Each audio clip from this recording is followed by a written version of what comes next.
This show is brought to you by Directory.com, the safest way to hire a contractor. Welcome back to the Morning Brew with the Homeowners. Today we're discussing down payments, progress payments, final payments, what to do when you pay the contractor that check and he's ghosting you. He's not answering phone calls, he's not answering emails. When do you panic? How much time do you give a contractor to get back to you after money is exchanged? To me personally, it's a red flag. You wanna, depending what company you hired. If it's a bigger company, I would be blowing up their phones. I would be, trying to reach as many people as possible. But if it's a smaller contractor, you're one man show, you're chucking a truck. Now you probably have very limited resources to reach that guy. Guys, what would you do if you, I know you're the contractors, but if you hire another contractor, your plumber, your, AC guy, your garage door guy, and you gave them money, he's ghosting you, what do you do? I think, like Randy always says, is what you do before. Like, you never make a panic decision or a fearful one to hire a contractor. And I would be looking them up before I ever hire them. Better Business Bureau, reviews, obviously the directory. But the biggest thing for me is, are they active on their social media? Are they very active in the community? Because honestly, if somebody's not responding and I'm a customer, that's where I'm going to, put my view on and make sure that I can find them, because none of us want that on social media or in our community, a bad look on us. So for me, those are the key things that I look for: is how active are they on those areas. And obviously Google reviews are big in nowadays, but mostly like Better Business Bureau, directory, all of those places. I'm going to look that contractor up before I ever sign anything with them. Jason, Yeah. my question to you is, when do you write a bad review if he's ghosting you? When it's too early? Like you don't hear 3 days from the contractor. You gave him $10,000. Are you gonna write a review? Are you one of those?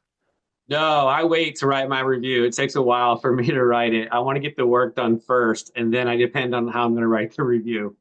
It's But just like, he's ghosting you. You wanna alert him. You'll delete it later. It's like, hey, gave you money, because usually before a company goes out of business, they're gonna collect a lot of reviews towards the end. Gave them a check, never heard from them, and that's where you really stop that behavior.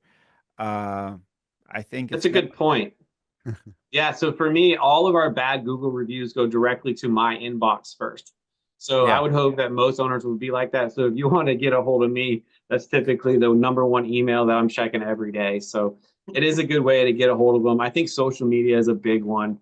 But you look for guys like me and Randy, we're all over social media talking about what we do and how we do it. And it's a great place for a customer to go and put a concern on there. We don't want that, and so that's where I would look to actually see if they're involved. Randy, what about you? Yeah, much like the philosophy that you've used with customers on directory, that in the few cases where you've had to actually pay, I look at those as opportunities to show our customer base the side of our business they don't often see, which is when and if we get it wrong, how we respond to it. The worst thing you can do is respond to a review negatively instead of trying to understand where they're coming from. In this particular case, if they give a bad review in 3 days of you not returning a call, that from a contractor standpoint, as busy as we are, that could be a red flag. But in particular, in our company, communication is the biggest thing my guys will get a butt chewing about. Is if I get a call in and the customers, I haven't heard from my contractor, what's the status of my job? That's a big no-no. And so I think it speaks to what Jason said earlier, is know who you're working with, because, we're all over social media telling people how we run our business. Like, our competitors could probably learn a couple of things as well from those posts, but customers, more important, they'll see what's important to us and how we run our business. So the reality is you probably will not have that problem if you're choosing the right contractor. I've got one last leverage point that works really well, Dimitri. So, like in our area, you're pulling a permit with a city or a local government area. And so that's the best way, is you can call them up and they will hold any more permits from that contractor unless they resolve the issue. So that's always a good leverage point for a homeowner. Love it. Love it. That's a great idea. I want to talk about elephant in the room here. In this country, a lot of contractors seek bankruptcy protection.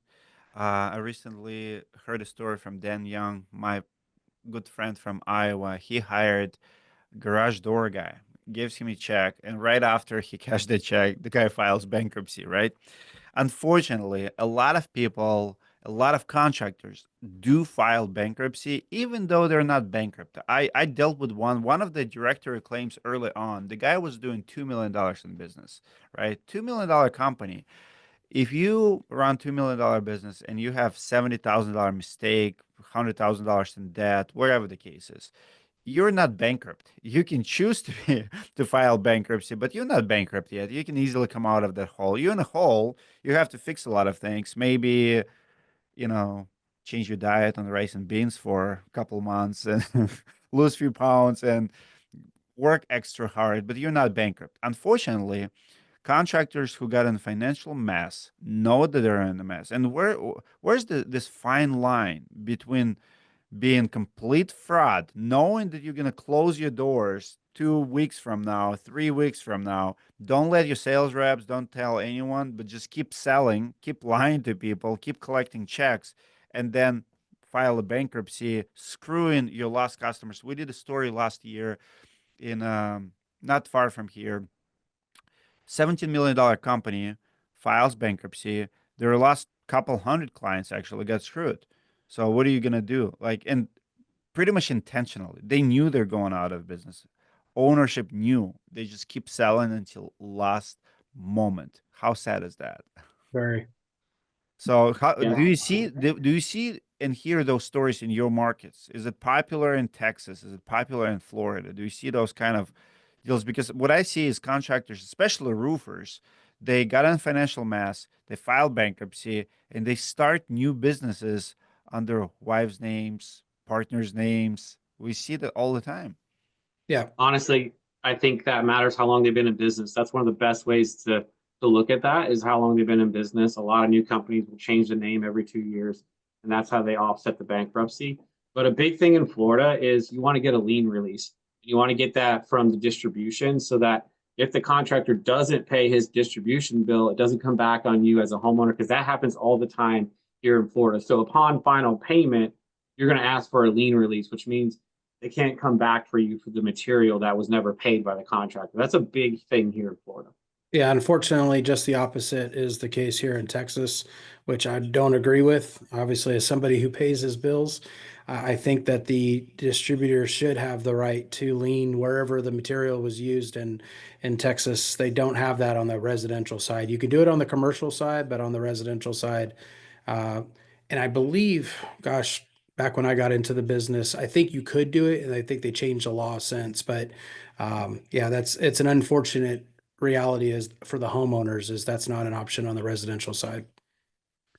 I want to give advice to the homeowners listening to us, exactly what Jason just said. Request a lien release. Know who is working on your property. Maybe become even friends with the crews, with the subs, with the employees. This is how I learned it years ago. It was 2008, 2009. It's got to be 2009. I worked for the company who filed bankruptcy later, and at the end, I was not getting paid like $4 or $5,000, I believe. And this is how I learned what lien release was. We were working on this big remodel, kitchen remodel, living room remodel, like $70,000-$80,000 project. The business owner got a bike, like motorcycle, from the owners as a form of payment, like Yamaha or something, and but they never gave him title. At the end, he still owes them a lot of work. They owe him some money, and they said they're not going to give him title for the bike. And this is actually what was the story. I did not know what lien release was, but his wife reached out to me and said, Dimitri, we need to get paid on this job. And the owner told us they're not giving us title for the bike until we get lien release from Dimitri. I did their floors, and I did a lot of I did their cabinets and their floors. So I was his employee, but on paper I was a sub. I was the 1099 employee. And the homeowner was smart enough to demand lien release from me. I would never file a lien because I did not know what lien was. I was 3 years in the United States. I was like brand new, fresh from Russia, from Siberia, and now I'm getting all my education. And I settled, I think, for $1,500 on the $4,000 I believe they owed me. I'm like, sure, I'll do whatever. The the sad story was, his wife, the contractor's wife, was pregnant with triplets, and the business owner was so, I guess, embarrassed about the whole situation. He ran away from all his problems. So it was so bad. She did not have insurance on her car, and she got an accident, totaled it. So she was driving his truck, like his Ford F-250, settling his debt, including with myself. I was dealing with a wife pregnant with the triplets, 8 months pregnant, dealing with it. And I would talk to the guy. We never have any conflicts, never have any disputes. I'm like, I'll do whatever. I'll go finish those jobs, whatever I can. Last few weeks, I was the only guy on the jobs on the project. That's why homeowners loved me. We have one lawyer, so two lawyers, couple, husband and wife. We installed this washer and dryer. He found guy to do it off Craigslist. The worst job ever. So the dryer was on top of the washer, not connected properly. She's also pregnant. Everybody was pregnant back in the day. All my clients were pregnant at that. And she turns it on, starts shaking, almost fell on her. And I come in, she's like, Dmitry, we're suing your company. Have the owner reach out to me. He was running away. He would not talk to anyone. I was the only one dealing with those projects. This is how I became a contractor, learning what not to do. Guys, when we come back, we will discuss final payments. How much can you hold from your contractor if the job is not completed yet and he's demanding payment, but you want him to complete the project, everything to your specs when we come back?